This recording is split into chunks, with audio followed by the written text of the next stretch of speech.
Happy New Year's, everybody. It's Kev from Kevin's Corner, where I try to make sense out of nonsense. And I hope your New Year's is starting off great. But as we are going into the new year, that means we are also moving closer towards November, baby. And you know what's going to happen in November. Hopefully, creepy, sleepy, sleazy, slimy, sloppy Joe will be booted out of the White House by electing Donald Trump. And I'm going to do this third part of looking at the policies of Donald Trump with his Agenda 47, because see, if you get it from the media, they're going to give it to you through their spin and their propaganda. You know, I mean, according to them, Agenda 47 is like the Nazi handbook. I mean, it's Trump's playbook, play by play of what he's going to do when he gets into office. He's going to become a dictator. He's going to become Mussolini, Hitler, and all of them wrapped up in one. So therefore, I am actually covering each one of these agendas as a short reference to really see from the horse's mouth what his agenda is,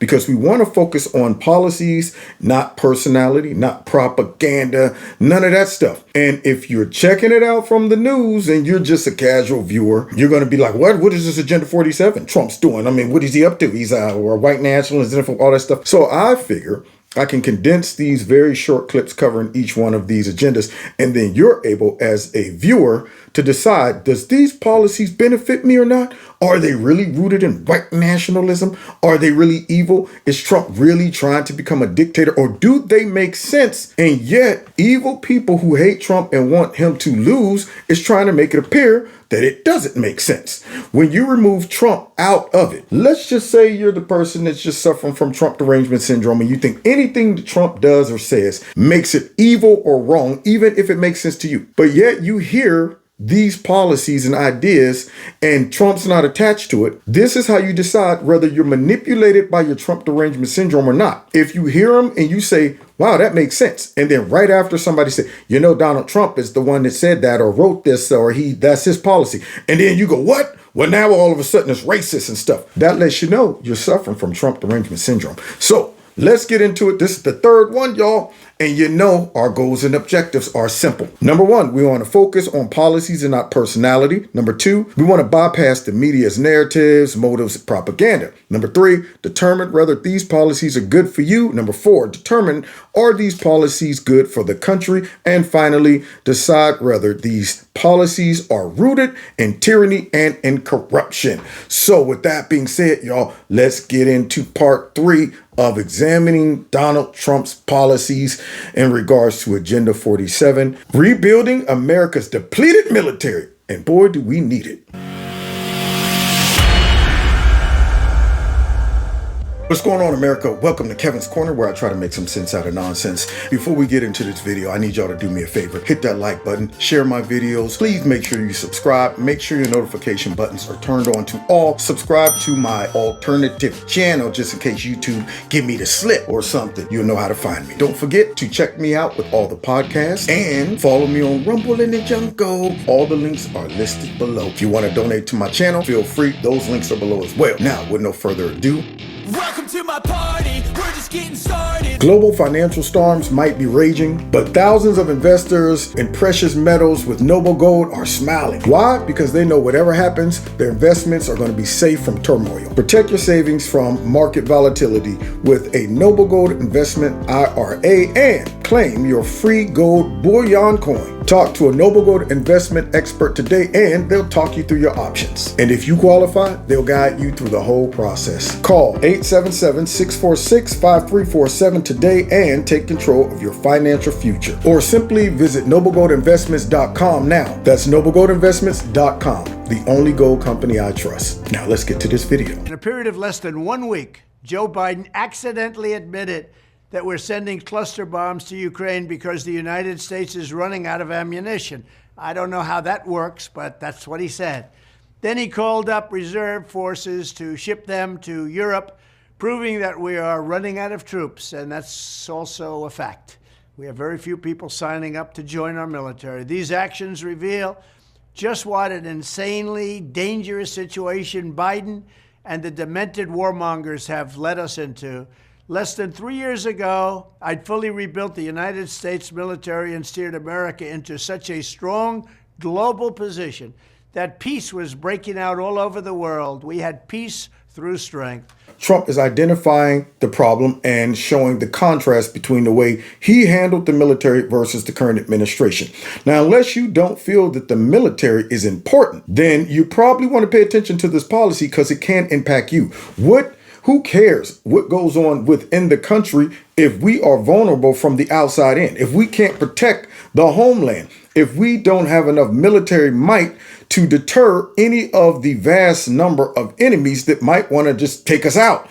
So with that being said, your attention shouldn't just be, well, I'm going to go ahead and focus on what's going on right here in the country. You also should be able to be aware of foreign policies and how we play a part in that and how strong we are as a country to deter any potential enemies. So now, what Trump is saying, under Biden, number one, we're almost out of bullets. As much as we spend on military equipment, you're telling me we're running out of bullets? Who's managing this? Who's the person that's over inventory? Who does the ordering? I don't understand. Then secondly, he's saying that we are also running low on soldiers. Now, why would that be? See, people won't sign up if they feel that the leadership over the military, number one, is not patriotic, number two, does not value their lives. See, when you send folks off for stupid stuff like potentially fighting for Ukraine or the Afghanistan debacle where 13 folks got blown up because of, his stupid decision to pull us out.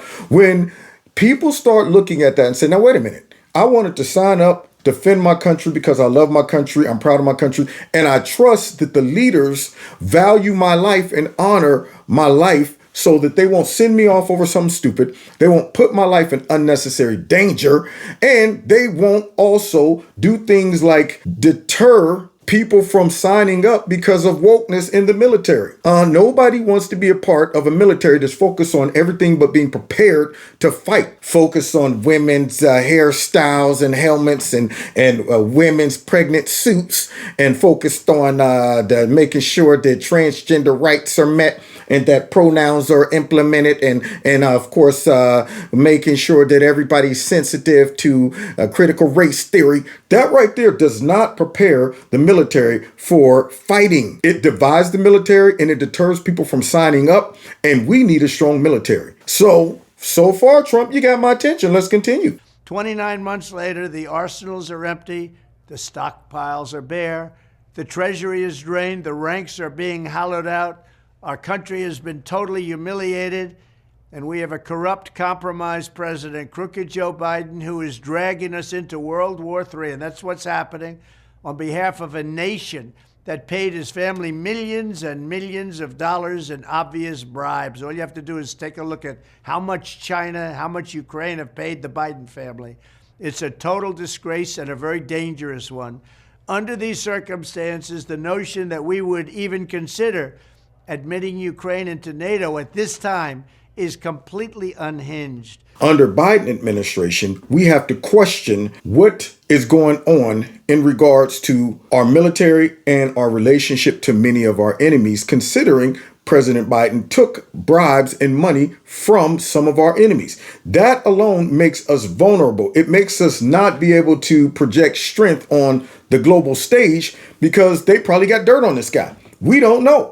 I mean, when his son and him received that $1.5 billion deal, you don't think that came with attachments? That's why perhaps that balloon just shot over our country for a whole week without being shot down. Who knows? China is emboldened. Look at what's going on the global stage. As people used to say, Trump is going to take us into World War III. It appears under Biden, we're moving towards World War III. One, we're in a weakened state as a country and as a military. So now you get China, Russia, Iran, North Korea, all of them sensing blood in the water and forming alliances. This is not the time to not have bullets in our military, not have enough people signing up in our military.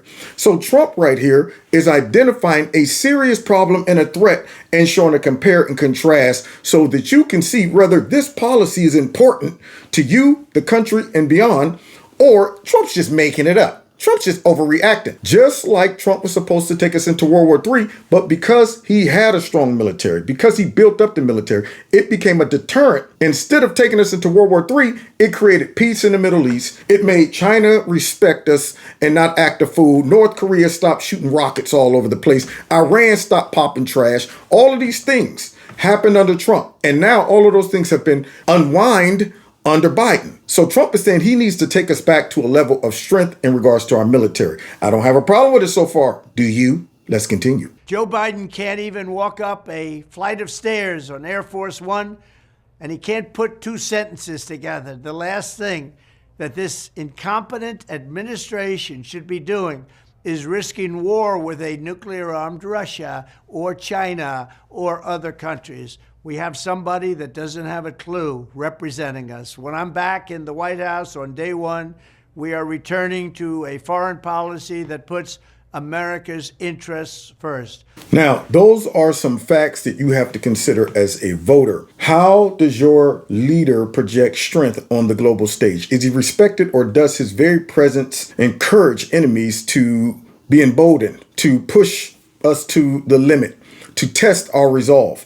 And when you look at Biden, unless you've been under a rock, Biden trips, falls, stumbles all over the place. He can't talk half the time. He has to read off a teleprompter. He can't take questions spontaneously. And he definitely can't sit down in a room with major world leaders and negotiate. He shows everything the opposite of strength. In fact, he encourages a country to take over. All of us right now. When you look at Joe, it's like, you know what? For some reason, I sense a gentle, wounded woodland creature in the meadow, and all of a sudden I want to pounce on him. So it's obvious based on how reckless other countries have become under Joe. And they know that they cannot stick him out there to negotiate with these countries or to project strength, because just his mental capacity alone would alert them that he's not really running the country anyway. And that right there would say, well, you know what? If there's ever time we should go forward in knocking America off or pushing America to the brink of war,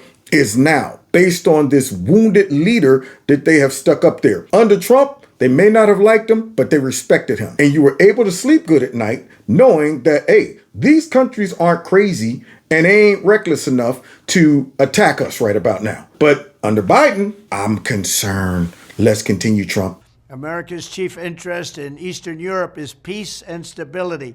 We want people to stop dying. This war should never have happened, but it is long past time to end the senseless death and destruction. The numbers are much worse than you're reading about or hearing about or than they're telling you. Many more people are dying than you have any idea, and certainly many more than they're willing to say. So think about that. A wise leader doesn't want to go to war for ego, for imperialism and all of that stuff. They tried to make Trump look like he is this dictator, this tyrant, and he's a warmonger and all of that stuff. But all of his actions and policies show the opposite.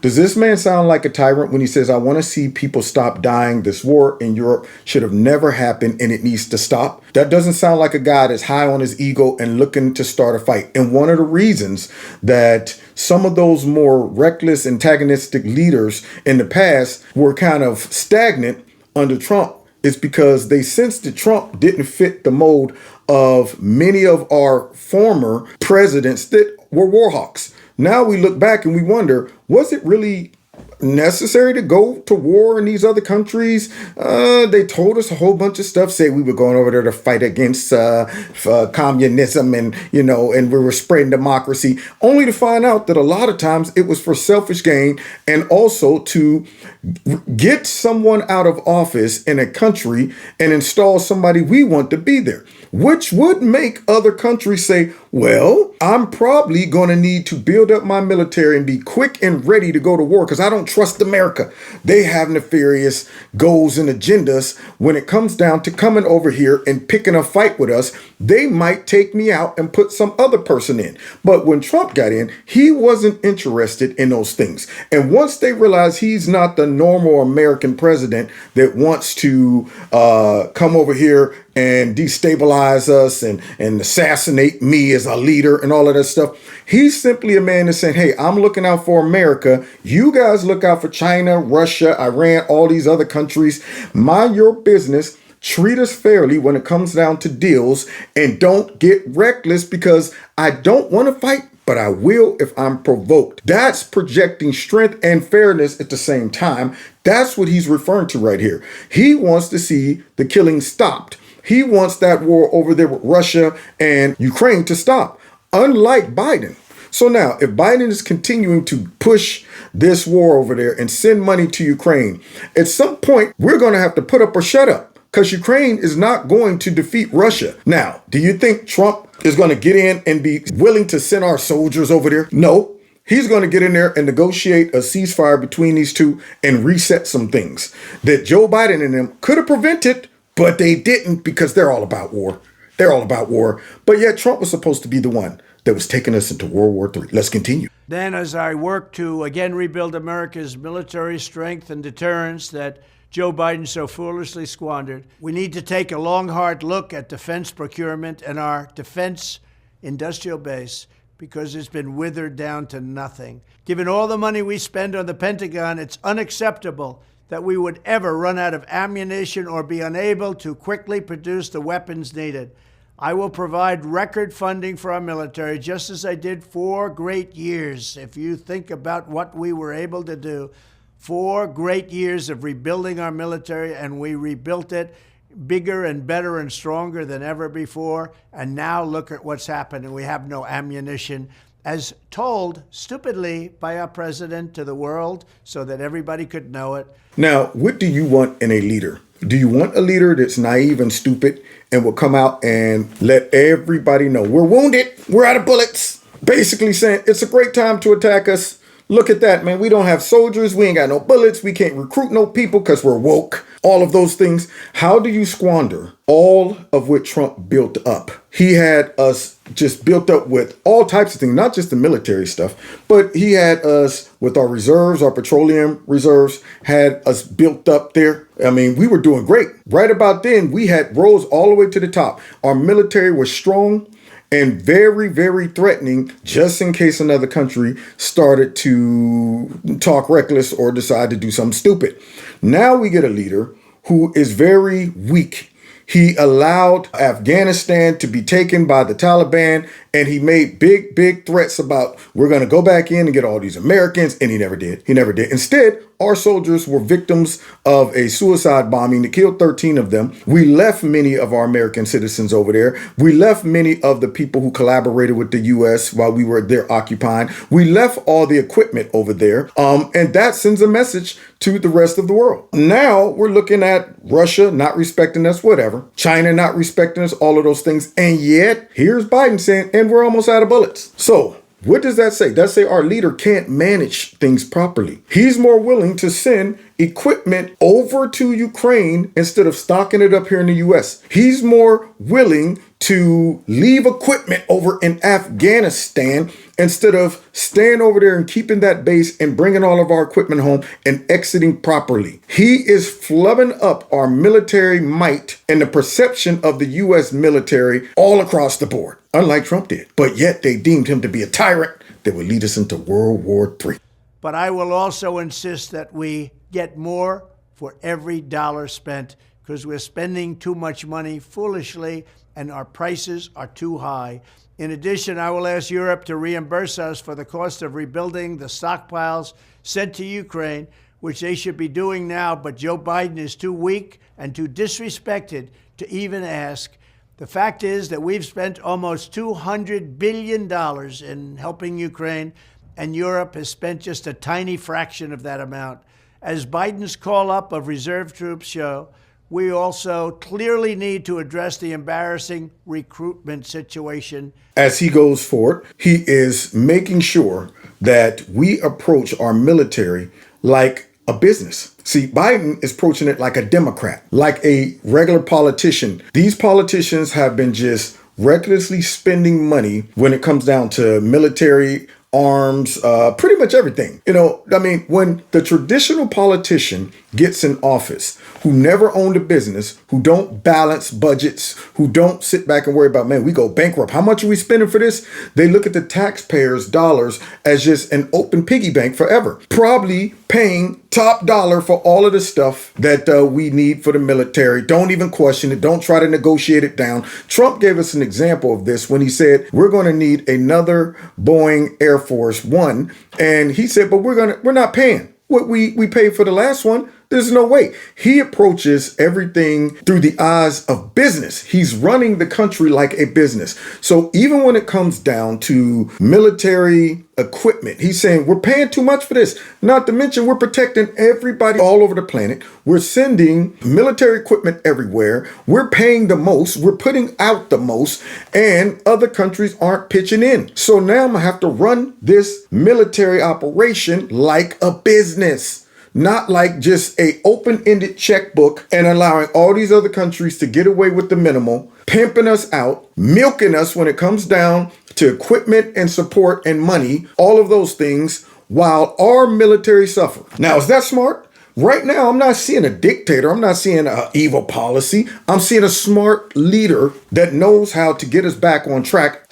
Unfortunately, we've fallen completely off the track under Joe Biden. Jumped the tracks. So I'm feeling him. Are you? In the USA, Joe Biden's woke policies and political purges have repulsed many great patriots from serving. They don't want to serve in our military. Frankly, they disrespect our president. That's a big factor.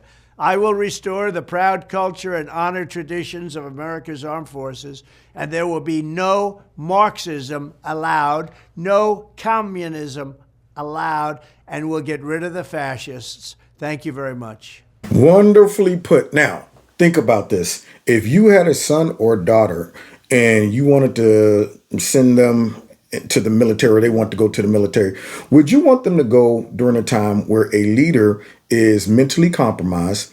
He doesn't seem to have a high regard for life. You saw once those 13 soldiers were killed and he came to the memorial, he's sitting there looking at his watch. This guy right here deters people from signing up. One of the great hallmarks of a great leader is he leads by example, and people will follow him into battle because they respect and honor him. Nobody respects Joe Biden. This is not a good time to get into the military because he might wake up one day and say, we're pulling out of wherever. And you know what? We're going to war against Russia. Who knows what this guy might do right now?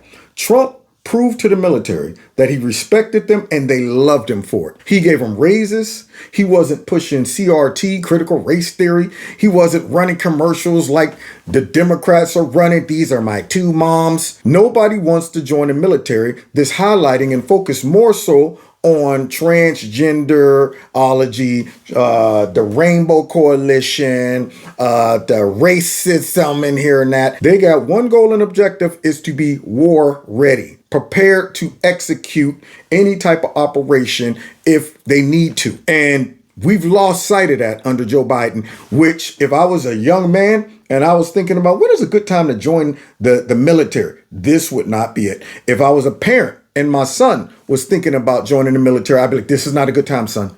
Yeah, you might get sent off to war or over somewhere that we shouldn't be for some stupid reason. And who knows? Because this guy's reckless and it's scary because he probably doesn't call the shots anyway. So now you've heard it from Trump. What do you think? Is this an important issue, the military? Does it impact us as a country? Could it impact you as an individual? And based on what you heard from Trump, do you think that he has evil intent or would put our country in danger based on this policy? I propose not. God bless y'all. God bless America. See y'all next time in Kevin's Corner. Take care.